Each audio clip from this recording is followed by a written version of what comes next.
in that revelation. So much power in that revelation that I can be myself before God in every human aspect of me. How free do some of you feel right now that it's not an evil thing or a bad thing, or you're letting God down if you feel some kind of way? I know we all feel that. I know it. It's been so ingrained. It's not part of faith to feel sad or hurt or whatever. But it's not true. That's what I want to start this message by saying again. I was walking with God through these principles that we've been talking about. And principles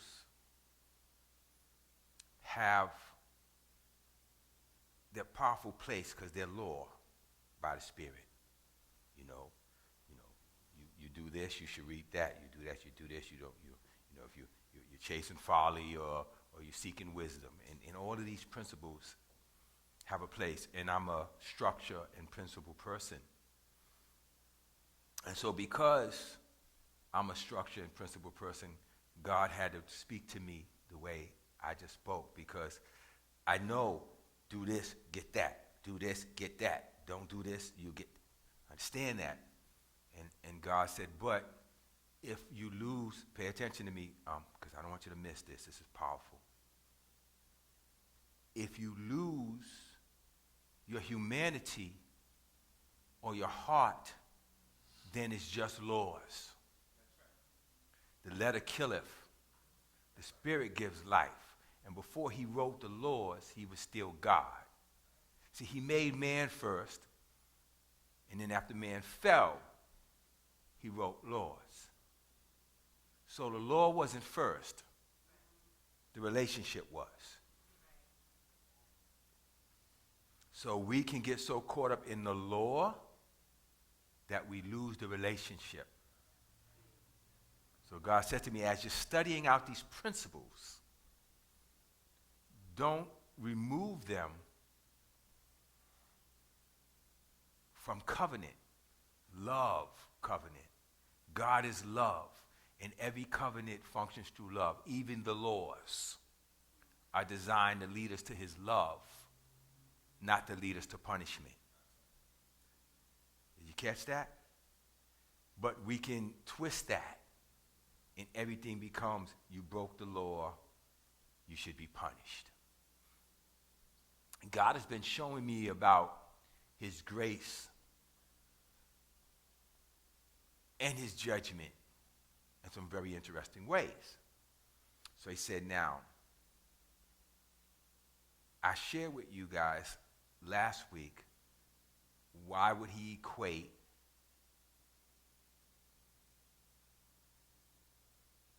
I think it was week before last, the first Unpacking Wisdom, to our unwillingness to be corrected to stupidity. So it was to me that was a heavy statement that he would say, if you don't like correction, you're stupid. He didn't say hard-headed, stubborn, all the stuff we say. He says, you stupid. and I asked the question, why would he equate that to stupidity? And you guys answered, and you all gave good answers. But the underlying or the focal answer was, because for you to not be able to receive all the good that he's promising would have to be stupid. Everybody seeks the goodness of God. And he's saying the way to my goodness is to be corrected. And to not be corrected is to be stupid. Now, ready? What I just expressed up here and what I went through this past week was correction. See, we always look at correction as, But for me, he said, your understanding of my feeling about you grieving is wrong. I inhabit those tender moments.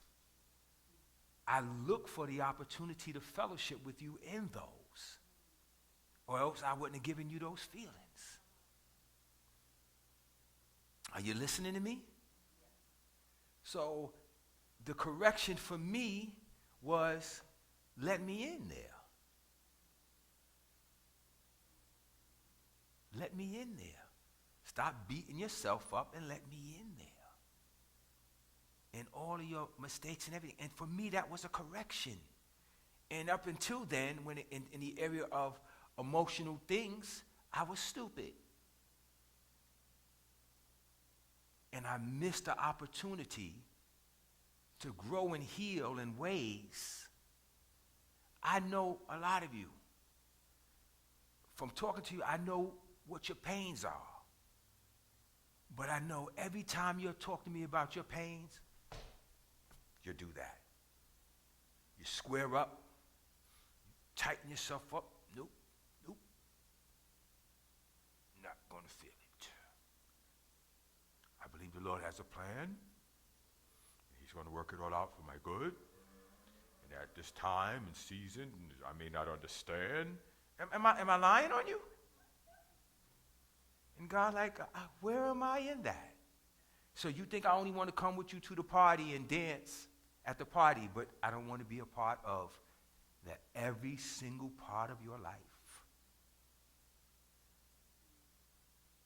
including the time when you don't feel so great and you don't want to have a party. If you're feeling heavy, invite him in there. Now, I never thought about God even wanting to have anything to do with that. Am I the only one? So I said, okay, so you just gave me a correction. And correction, are you listening to me? Is not always chastisement then. Correction, the word correction, and I looked it up. Are you listening to me? Another word you can use for correction is redirection.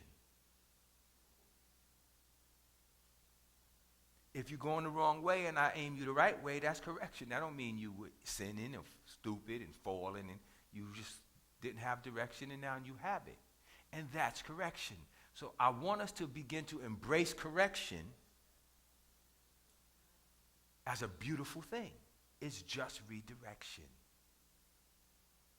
You were here and now I'm sending you there. And the beautiful thing about redirection and correction in the form of redirection is this. Are you listening to me? That means that even what you were doing could have been right for that season, but now it's time for you to move somewhere else. And so now you're being corrected in something that you may not have been wrong in. Are you getting this? We always think we got to be in a place of failure for God to correct us. No, you could be in a place where this season has passed and I'm redirecting you somewhere else. And that's a correction. Oh, I feel the weight's coming off. So I begin to start to look at this again from the place of, okay, so this is not you chewing us out for being hard-headed and knuckleheaded and stupid and prideful. That's one way to look at it, but that's not the whole picture. Got it? So let's look at this. Let's go back to Proverbs chapter 12 for a minute.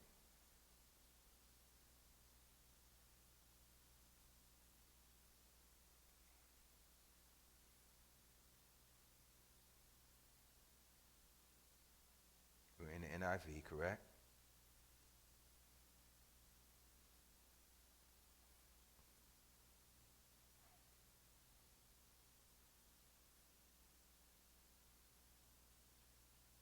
And I start to look at it, these same verses now.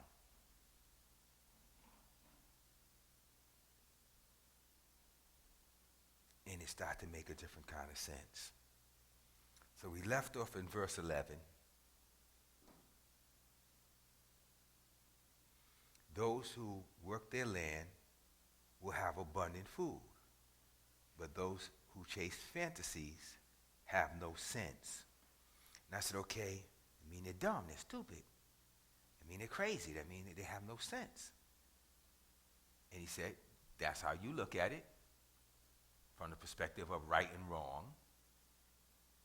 And I'm good with you or I'm not. But you ready? You ready? Here's the other way. According to what I just said, I don't just make stuff up. Ready? Those who chase fantasies have no sense of direction.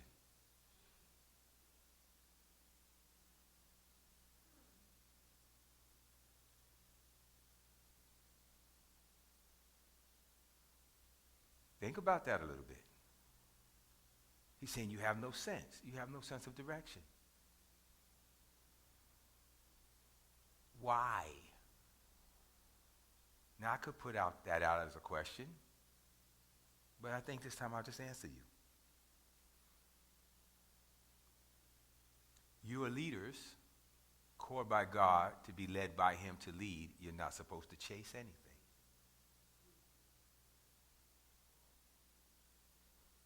If you chase something, you have no sense of direction because you're being led by it.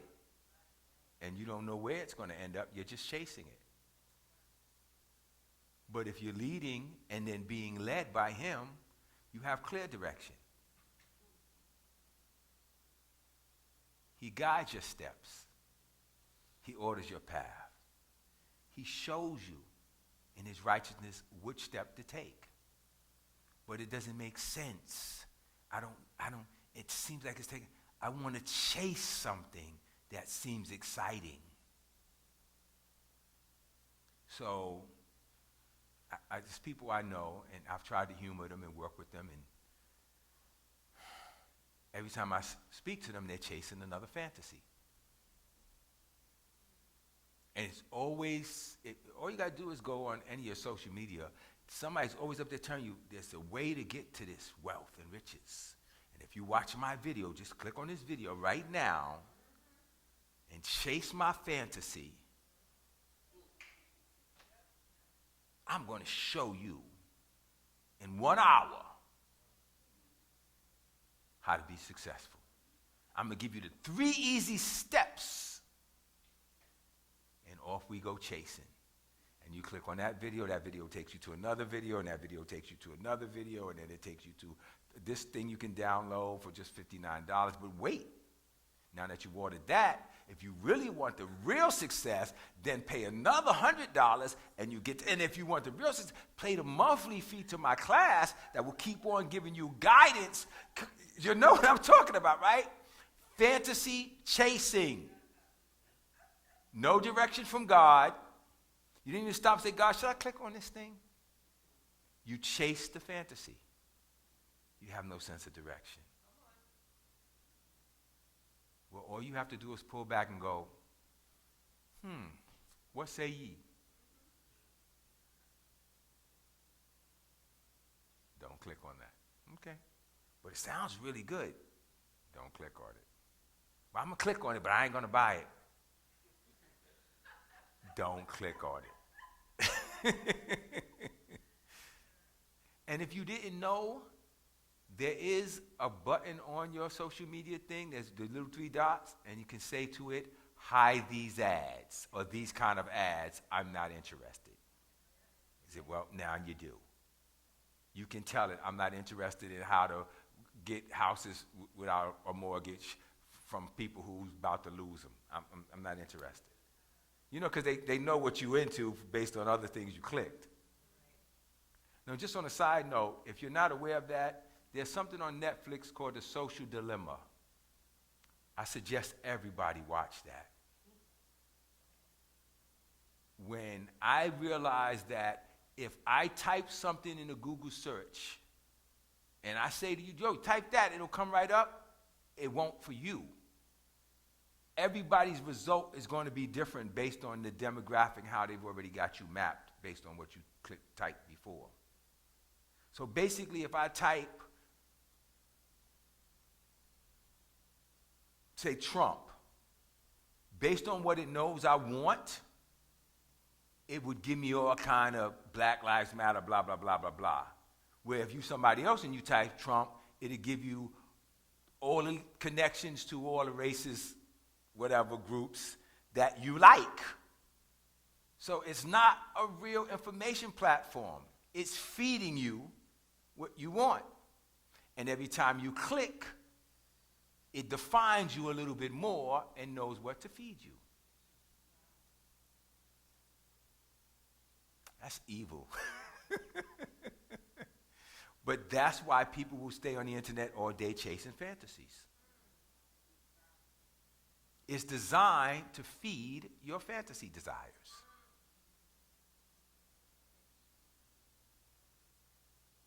How many of you did not know that? See? It's real. It's called algorithms. You've heard the term. Yeah. They send you stuff based on what you buy or what you've looked at before. What websites you search. And whenever you start to type something in, it immediately begins to give you what you type one letter and it finishes the whole sentence for you, right? Because it's speaking. But it's not doing that for everybody who types that letter. It's doing that for you because that's what you want to see. Talking about misinformation. Talking about chasing fantasies. You have no sense of direction. You've surrendered your sense of direction to AI, artificial intelligence. So, this gave me a different thought. Know your land. I went through that last week. I won't go that again. We talked about it together, didn't we? He who works and then you know your land. You know what your land could produce. You know what's good. You know what works there and what doesn't work. Because you studied it.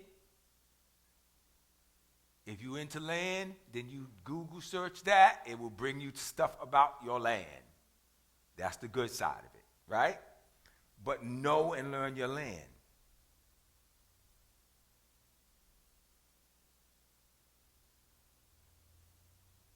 So let's move down.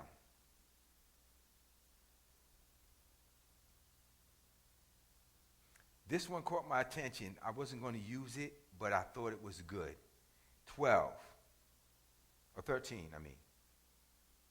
Evildoers are trapped by their sinful talk, and so the innocent escape trouble. From the fruit of their lips, people are filled with good things, and from the work of their hand brings them a reward. Let's go back. Those who work their land have abundant food. Evildoers are trapped by sinful talk. 14, the fruit of your lips, people are filled with good things, and from the work of their hands brings reward. Right there. What did it say? Yep, you caught it. Fruit of your lips. What else? Come on, don't just sit there and listen to me and look. Look at what's being said there. All that tied right together.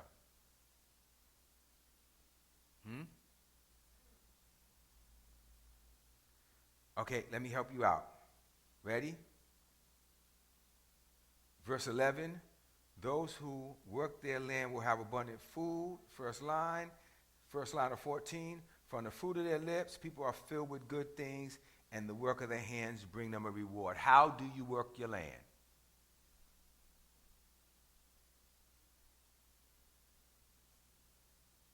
Come on, be bold. Don't be afraid about it. I hear you saying it. Are you seeing that? How do you work your land? Say it again. How do you work your land? Say it again. How do you work your land? The fruit of your lips is how you work your land.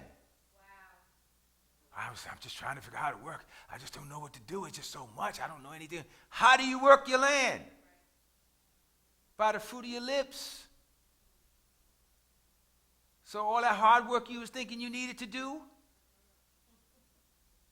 Oh, I mean, I got to go back to college and study for 5 more years? No. What did I say? Which each situation that I got myself into recently, I'm going to do it. I'm going to win. God's with me. This is my thing. It's my time. Do you notice that after I started saying this is my time, that it became my time? So why aren't you saying it? Say it faking in the beginning if you have to. Lie a little to yourself.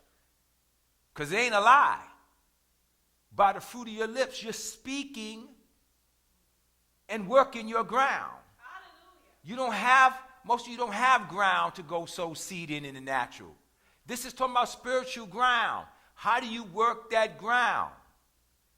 What's coming out of your mouth? So my question is, what's coming out of your mouth? What are you speaking? Come on now. What are you speaking? Not what should you be speaking, but what have you been speaking? Because I guarantee you your life is lining up with what you've been speaking. The wise person works their land. How do you work your land?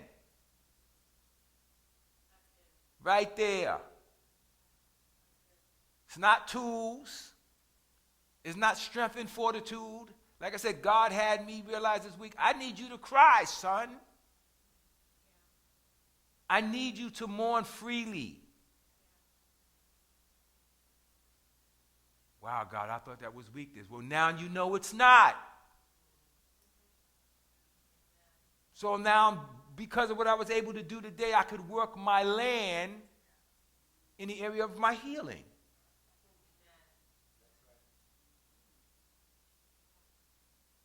I hope you're getting this. If you're getting this, give me a strong amen.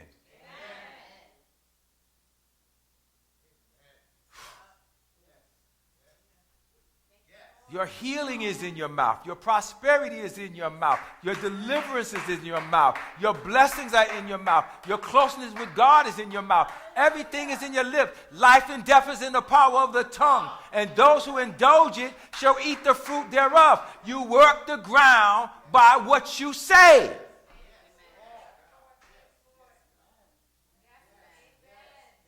You work the ground by what you say.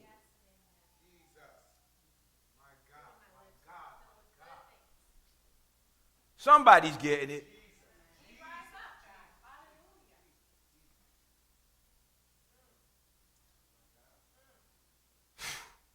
So now you go to that next verse.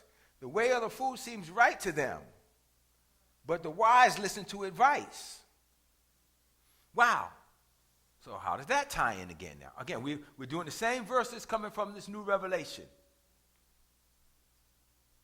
The way of a fool seems right to him, but the wise listen to advice. What does that mean? What is advice? Counsel, correction. I hear you. Come on. How do you counsel or correct?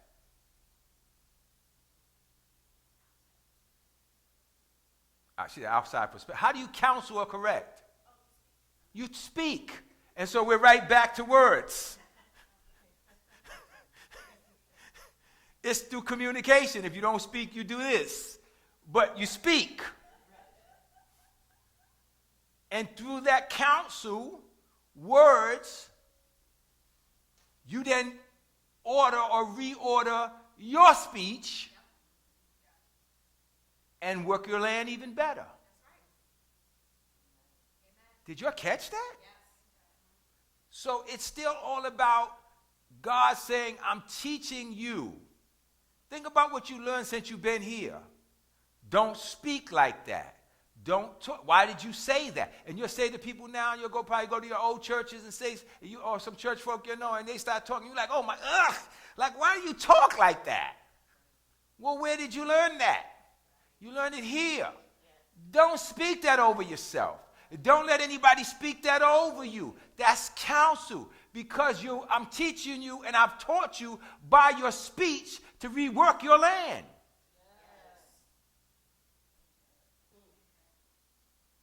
Isn't that what it was? I had some of you come to me at times say, I need money, and people pass and give them money, and I see them a few months later, I need money again. No, you need to learn how you speak, because your speech is horrible. You need to know how to work your ground, because you don't know how to work it. You don't know how to talk to people, you don't know how to treat people, you treat people mean, you treat people nasty, and so people don't want to talk to you. People know that when they try to say something to you, go, yeah, I know. So they ain't going to say nothing to you, so now you can't even get the counsel you need to change your speech to work your ground right.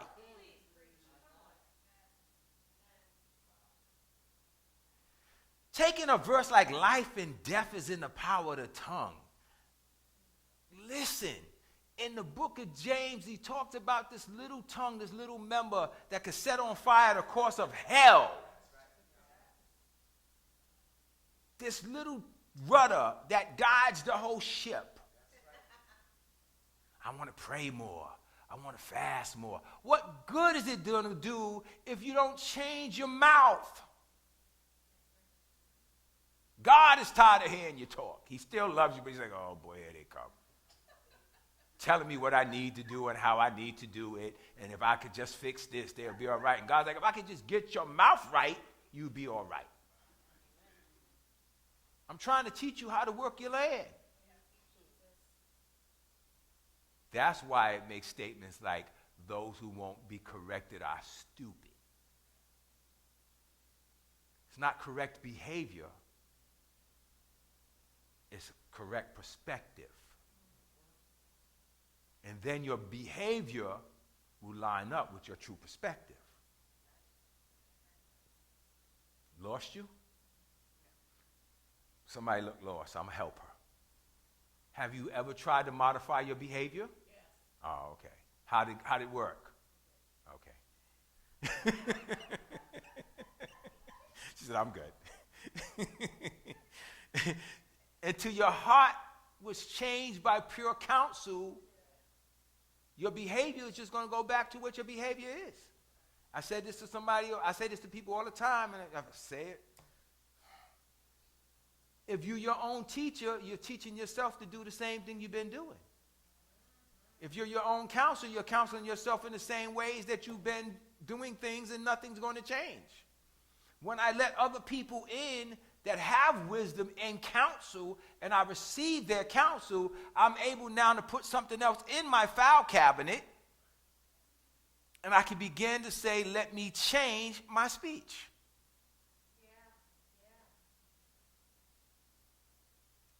People who won't work their land correctly by the fruit of their lips continue to make enemies with everybody they meet. And it's always everybody.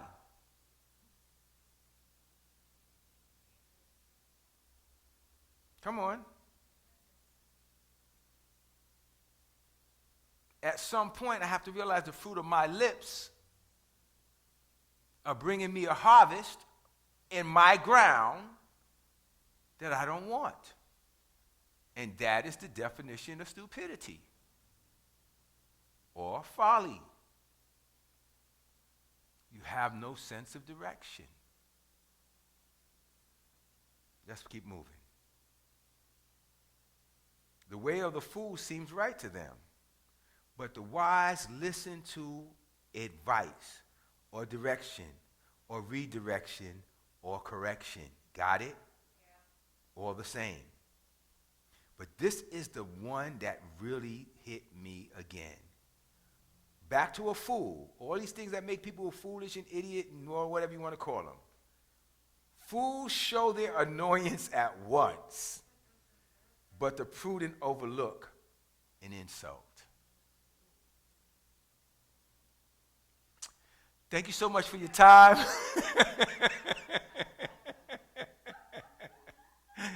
I'll let you do your own math right here.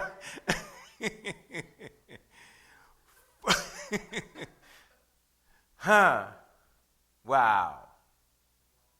Wow. What do we say about that one?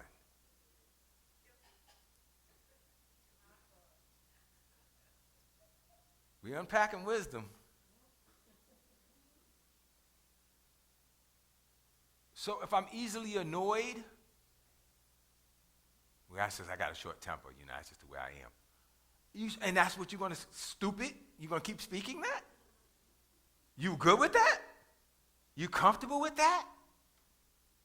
I'm a Pisces, or whatever they use as their reason for being an idiot. Right? I just said Pisces. I don't know the astrology signs and who acts like what. I'm a Scorpio. There you go. I'm a Scorpio. I heard that a lot. Hot-blooded Scorpio. I'm okay. So by your own mouth, you're going to confess that you're a fool and continue to show your annoyance right away. You can continue to speak death over yourself based on some astrological sign, following fantasies, right? A crab or goat or whatever the heck you follow, or a fish instead of God.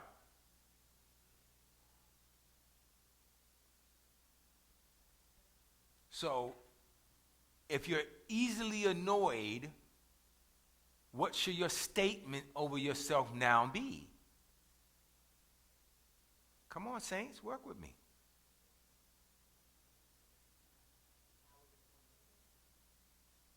Okay, so I will be more patient. I take that. What you got? I will ignore insults. I take that. I'm not easily annoyed. I refuse to be easily annoyed. I accept that I'm not a fool, so therefore I am not easily annoyed. What are you doing? What am I telling you to do right now? Work your land. Work your land. Speak to that soil. I spoke to my finances and told them to be blessed. Okay, but are you speaking to this other stuff that says it keeps you from being blessed? Like you get annoyed easily, and you don't take correction, and you don't follow instruction, and you don't have counsel, and you don't have anybody speaking to you to help you be better at finances so that blessings will come, instead of you having to pray every day, my finances are blessed. Are you speaking, well, I'm going to seek first the kingdom of God and all these things will be added, so I don't need to seek those things.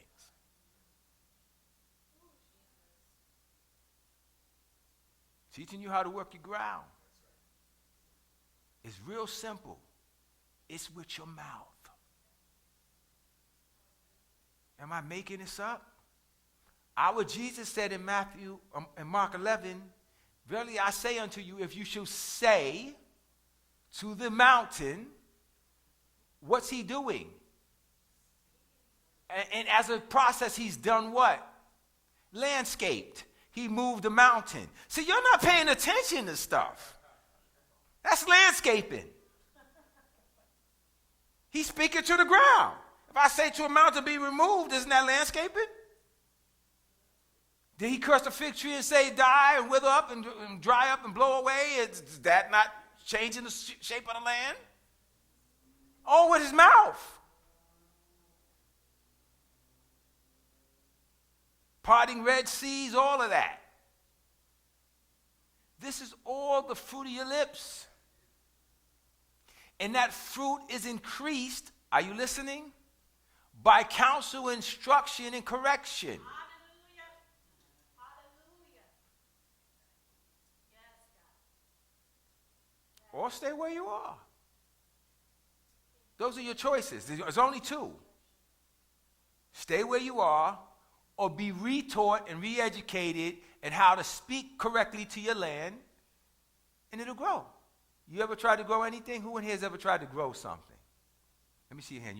I don't care if it's a flower in a pot. You tried to grow something. How did you do the first time? Not so good? What about the next time? Did you never get good at it? You got better. And how did you get better? You learned something. And that something made you do it a little bit different the next time. And then it was better. And then you may have stopped right there and said, okay, well, I got better and I'm good. Or you would have kept on researching and kept on being corrected, and you would have kept getting better. Your speech is going to change based on the information that you have. Let's bring it home. Let's bring it home. A fool shows an annoyance at once, but the prudent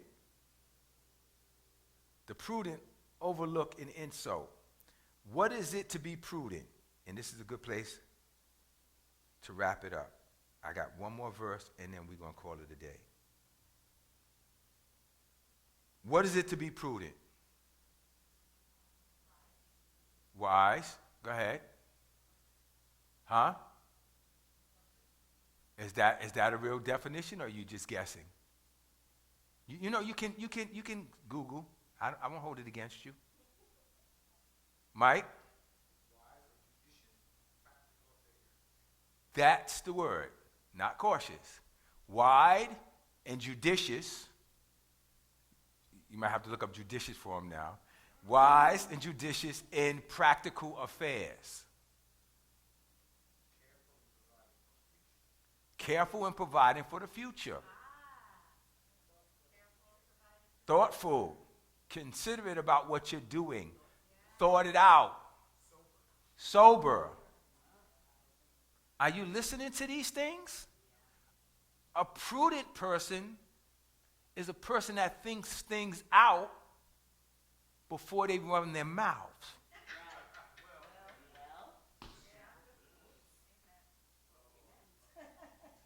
Working the land with our mouth.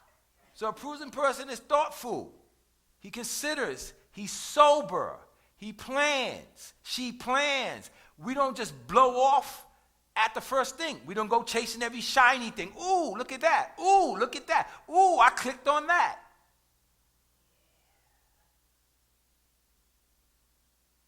There was a scripture that said those who chase get rich quick schemes will come to naught. It's in one of the Proverbs. That's not on the message for the day, but this fits this. So, now that you understand what prudent is, no, it's not cautious. It's when you always say to me, yeah, you're structured. I don't like to just jump at stuff. I like to think it through. Even if I take a risk with something, I decide how much risk I'm willing to take. You know, I say, well, I got a car. I'll spend that much on lunch this week. I'll take that kind of gamble. Somebody come to me and say, yo, if you give me $20,000, I'm like, okay, this ain't a gamble now. We gonna walk through this. You gonna show me every dime, every penny, where it's gonna go, where it's gonna come out. If you could poop out gold eggs, I want to see you do it right now. I'll wait, because now I need to be prudent. So, he says, prudent people overlook insults. Prudent people overlook insults. Listen. Listen. Listen. Insults have a purpose. Do you know what they are? Who said it? Say it loud. Insults are designed to distract you. Watch this. Listening? Get you out of the place of prudence.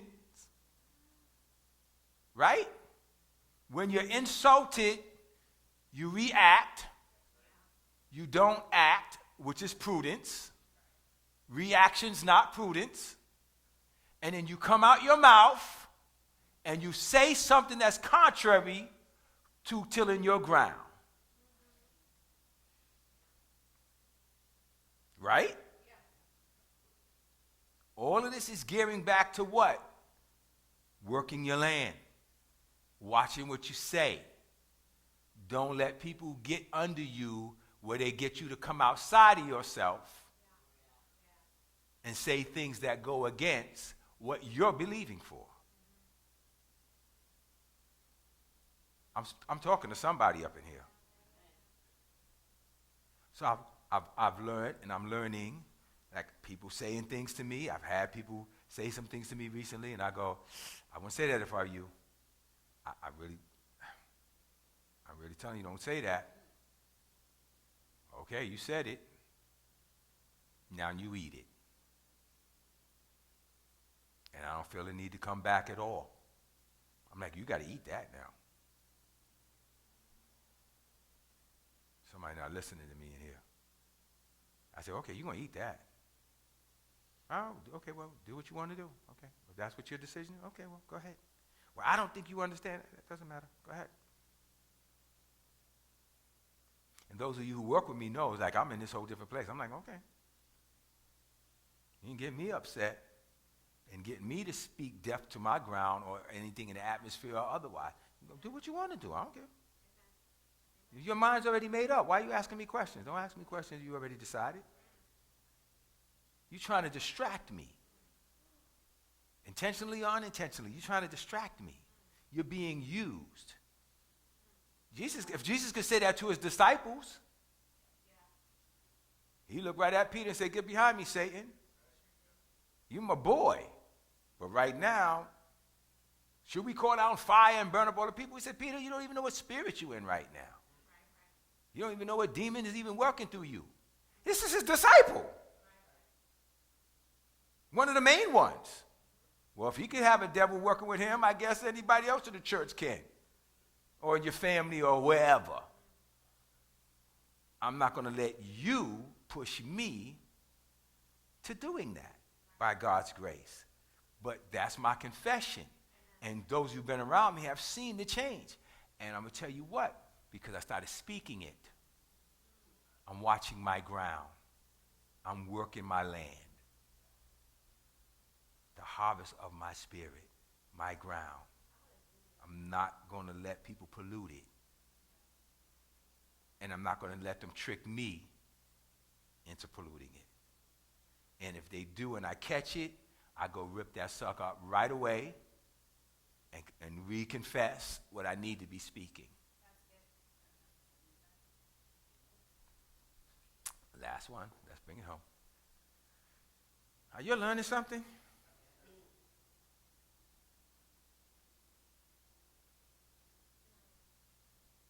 Last verse. 21. No harm overtakes the righteous. Stop. I don't care about the wicked. That's not me. How many of you here is righteous? How many of you here are the righteous? So here's how you start working your ground. Say, no harm shall overtake me, the righteous.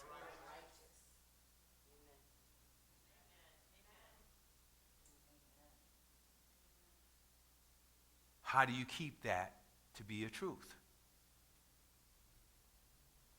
Don't say the opposite of that or anything that's contrary to that. Well, I guess God's making me go through this because there's wrong in my life and there's sin. Why would you want to speak that? This is your ground that you're speaking over right now.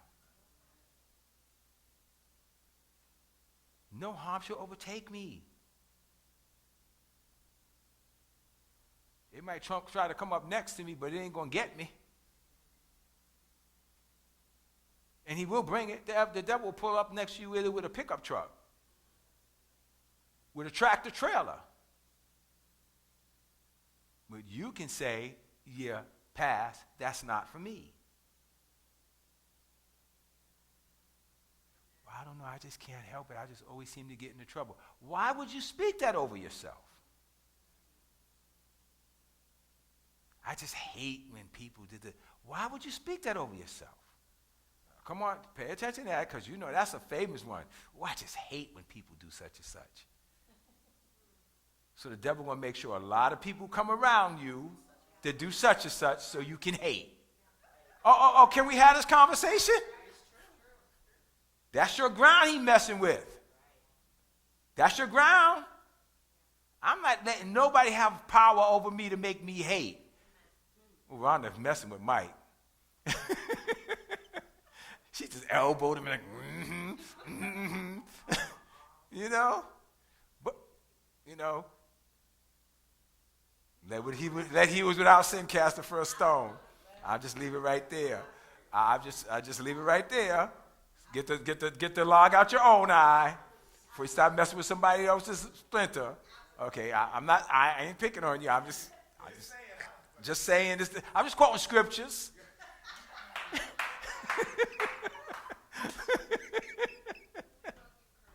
No, because we can see it in other people, and it's so prevalent in ourselves.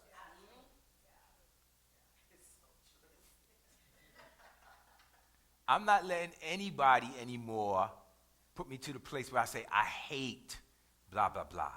And if I feel that coming up in me, I go, no. I don't hate.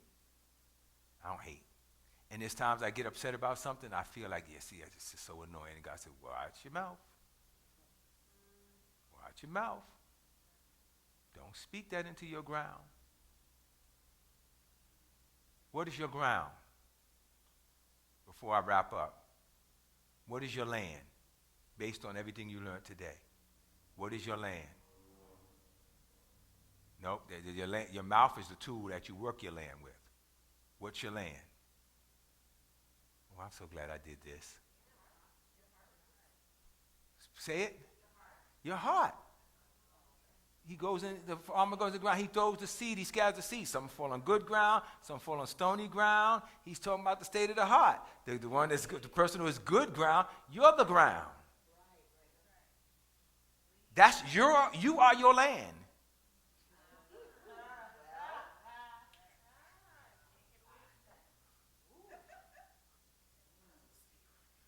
You are your land. Look in the mirror and say, I'm good ground. When you wake up every day this week, look in the mirror and say, oh, you good. You are some good-looking ground. Lizzie looking at her phone. That's right. No, look, record yourself doing it and have it. Wake up in the morning and hit play. You some good-looking ground. You some good ground. Good, fertile ground. I'm going to speak some life into you. And I'm going to walk through this week, and every weed that I've planted, I'm pulling out. Anything that gets revealed to me, I'm yanking it up. Some of it, God will say, leave it. It's been in there a while. Let it grow with the wheat and the tares together, and at the time of harvest, we'll separate them. But some of it, he'll say, it's in there early enough for you to rip it out, get it out. I'm teaching the word right here now. So, that's where I want to leave us. Right there. No harm will overtake the righteous. Your mouth is the tool to work your ground. Your ground is you, your heart, your own soul. You speak life to it. You speak the word to it. And I know people say to me, well, speak the word. And they'll just pull up scriptures and they'll start reading scriptures at themselves. Or they'll put scriptures on over their phone or whatever and let it play. And I go, okay, I'm not the only one I've done that. You've done that? Just play the scriptures because it made me feel better. Oh, that how it works? No, it's not how it works. You should play them, but the scripture says you prosper when you meditate on them. You speak them. You think about them. And then you speak them. And then you think about them. And you pray on them. You meditate on it. Now, I listen to the whole Bible in a week, okay, yeah, and you probably got a whole bunch of information that's useless to you. Speak to it. Let it speak back to you. Be corrected by it. Sit with it. Find out where it applies to your life and begin to speak to it. Amen. And that's the good side of the foolish dream chaser versus the prudent. Say, I am prudent. In Jesus' name. Amen.